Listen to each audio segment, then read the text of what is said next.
시청자 여러분 안녕하십니까? 홍희정입니다. 안녕하십니까? 김명주입니다. 남북 긴장이 조금은 누그러지는 분위기입니다. 남북의 창 시작하겠습니다. 네, 한반도 경색 국면이 해소되길 기대해 봅니다. 오늘 준비한 주요 소식부터 보시겠습니다.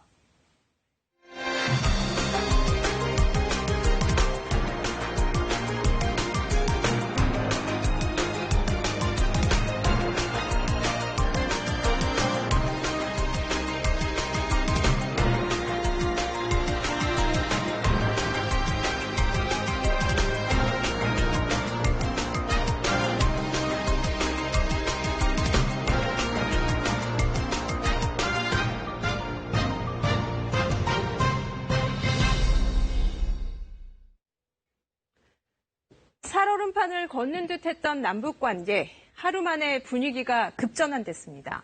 김정은 위원장이 노동당 중앙군사위 예비회의를 열고 대남 군사행동계획을 보류하는 결정을 내렸는데요. 이후 북한은 대남 확성기를 모두 철거하고 대남 비난 여론전도 전면 중단했습니다. 하지만 언제든 다시 군사행동 카드를 꺼낼 수 있다는 점에서 긴장의 끈을 놓을 수는 없는 상황입니다. 이번 주 이슈엔 한반도 숨고르기에 들어간 북한의 의도를 짚어봤습니다. 정은지 리포터입니다. 지난 4일 탈북민의 대북전단을 문제 삼으며 시작된 북한의 대남 공세. 지켜보면 볼수록 관멸만 자아내는 남조선 당국과 더 이상 마주 앉을 일도 논의할 문제도 없다는 결론에 도달하였다. 남북 간 통신선을 전면 차단하고 공동연락사무소 폭파 뒤에도 멈출 기미가 보이지 않았습니다.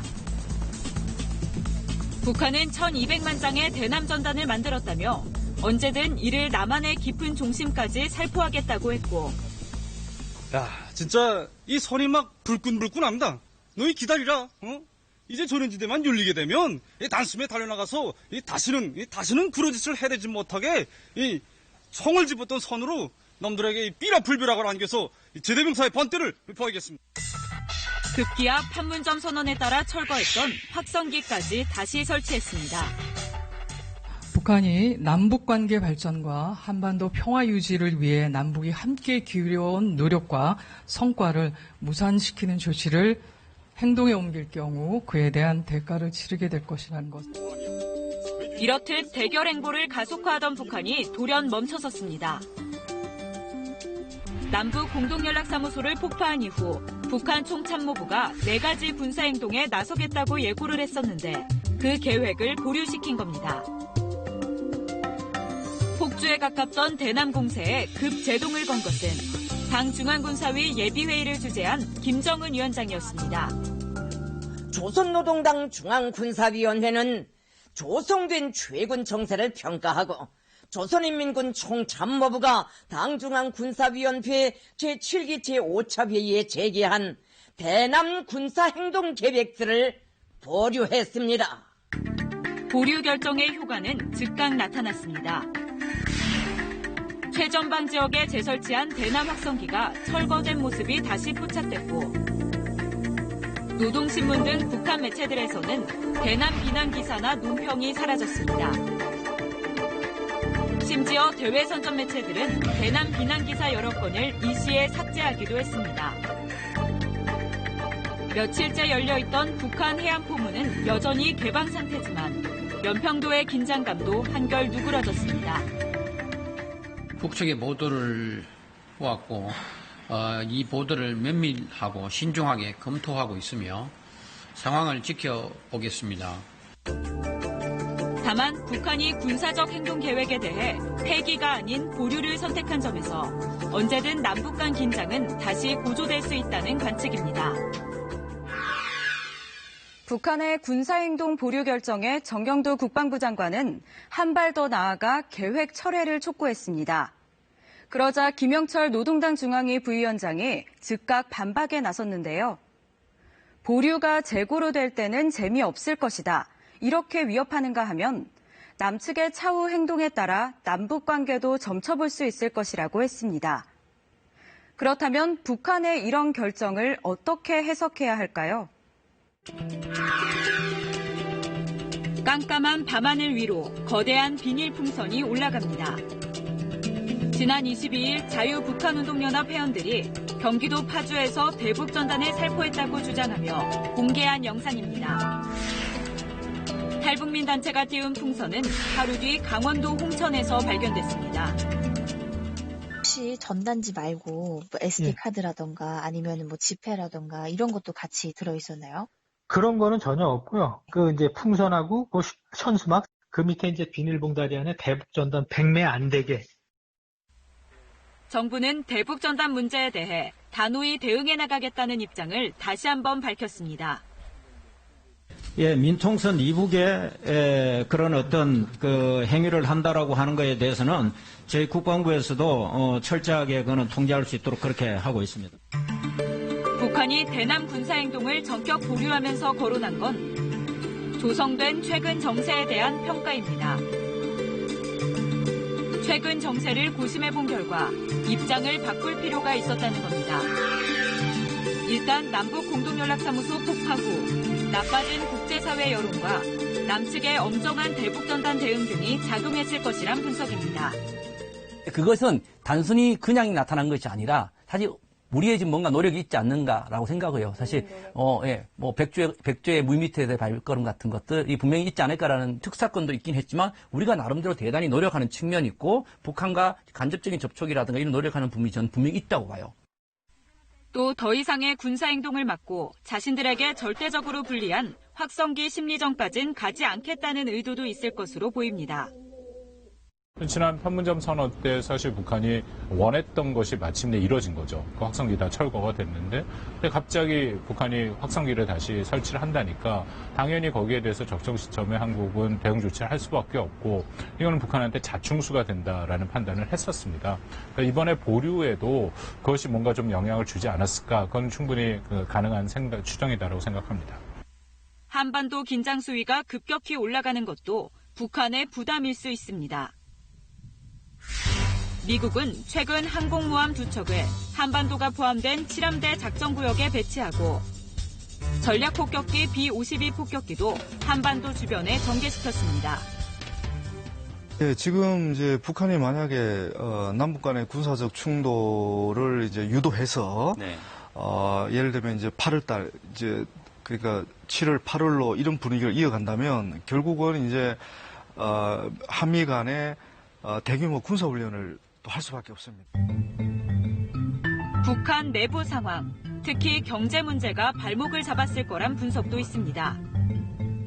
지금 북한이 내부적으로 지금 경제 중심의 정면 돌파전을 하고 있는 데 있어서 이러한 어떤 외부적인 어떤 그 과도한 어떤 위기를 증가시키는 것은 내부적 경제적인 어떤 측면을 포기를 하고 완전히 안보의 영역으로 돌리지 않는다고 한다면 이것은 대단히 안 좋은 거거든요. 더군다나 올해 10월 10일은 당 창건 75주년 기념일이고 또 북한은 이 기념일에 대축전장을 만들겠다고 공언을 해왔는데 계속 군사적 긴장을 고조시키고 강대강 대결 국면이 계속 이어진다면 이 북한 주민들에게도 상당한 어떤 실망감을 안길 가능성도 크고 대내 결속을 어느 정도 달성을 했다. 그래서 이제 앞으로 상황 관리에 들어갈 것 같습니다. 강경 조치는 김여정 제1부부장이, 온건 조치는 김정은 위원장이 내놓으면서 뚜렷한 역할 분담을 보여주려 했다는 해석도 나옵니다. 그러면 김정은 위원장은 왜 김여정을 내세워서 이런 행동을 할까? 실질적인 악역은 그 밑에서 담당을 하고 나중에 최종적인 어떤 남북관계 개선이나 어떤 북미관계 개선이나 어떤 정책적인 변화가 올 때는 위원장의 이름으로 해서 뭔가는 그 위상을 더 확고히 하겠다 뭐 그런 부분이 있지 않겠나 싶습니다. 다만 북측의 조치가 완전 철회가 아닌 보류라는 점, 또 전쟁 억제력을 강화하기 위한 대책을 논의했다고 밝힌 점은 여전히 우려되는 대목입니다. 김 위원장이 주재한 당 중앙군사위 예비회의에는 북한의 핵과 미사일 개발을 책임져온 리병철 당 중앙군사위 부위원장이 참석한 것으로 전해졌습니다. 우리가 보류라는 거에 무게를 두면서 다른 것을 놓칠 수가 있는데 중요한 거는 군사정책 토의안을 심의했다라는 거거든요. 거기에는 향후 SLBM 발사라든가 군사력 증강과 군사력 현대화를 위한 신형 무기 개발 같은 것들이 포함되어 있을 수 있습니다. 이런 가운데 존 볼턴 전 백악관 국가안보보좌관의 회고록도 적지 않은 파장을 낳고 있습니다. I think I made a mistake. I think I overrated the chances to make this into a coherent, rational, systematic decision-making process to advance American interest. 북미 정상이 손을 맞잡은 2년 전 싱가포르 북미 정상회담. 후일을 기약하며 헤어질 때 김 위원장이 유엔 제재 해제 가능성을 물었고 트럼프 대통령은 그에 대해 열려있고 생각해보겠다고 화답했다고 볼턴 보좌관은 주장했습니다. 또 김 위원장이 한미훈련 축소나 해지를 원한다고 하자 트럼프 대통령은 그렇게 하겠다고 답한 것으로 나옵니다. I received a very nice letter from him last week. We speak. He was upset that South Korea was doing the war games, as you call them. I don't think they were necessary either, if you want to know the truth. 하노이 회담에서는 트럼프 대통령이 영변 외에 더 내놓으라고 요구했지만 김 위원장이 거부했다고 회고록은 전했습니다. 볼턴은 또 판문점 3차 회동은 전적으로 트럼프 대통령의 생각이었고 핵심 참모들조차도 트윗을 보고 알았다고 회고했습니다. 대북 강경파 볼턴의 주장에 청와대는 회고록이 상당 부분 사실을 크게 왜곡했다고 반박했습니다. 트럼프 대통령도 트윗을 통해 볼턴의 주장은 거짓말과 꾸며낸 얘기의 종합이라고 비난했습니다. 볼턴 회고록을 보면은 그나마 긍정적인 부분은 우리 남한 정부가 통일 의제를 만들어가기 위해서 굉장히 노력했다라는 점이라고 볼 수 있습니다. 아마 볼턴은 자신이 그 북미 정상회담이 성공적으로 이루어져서 북한이 비핵화를 이루어가고 그다음에 미국 트럼프 대통령이 대북 제재를 완화해 주는 거를 굉장히 불안해하고 위기감을 느꼈던 것 같아요. 6.25 전쟁 70년.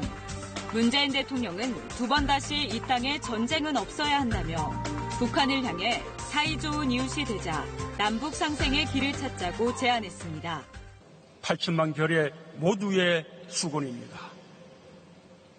세계사에서 가장 슬픈 전쟁을 끝내기 위한 노력에 북한도 담대하게 나서주길 바랍니다. 북한의 군사행동 계획 보류로 한반도 긴장도 숨고르기에 들어갔지만 남북 평화를 위한 해법 찾기는 여전히 힘든 숙제로 남아있습니다.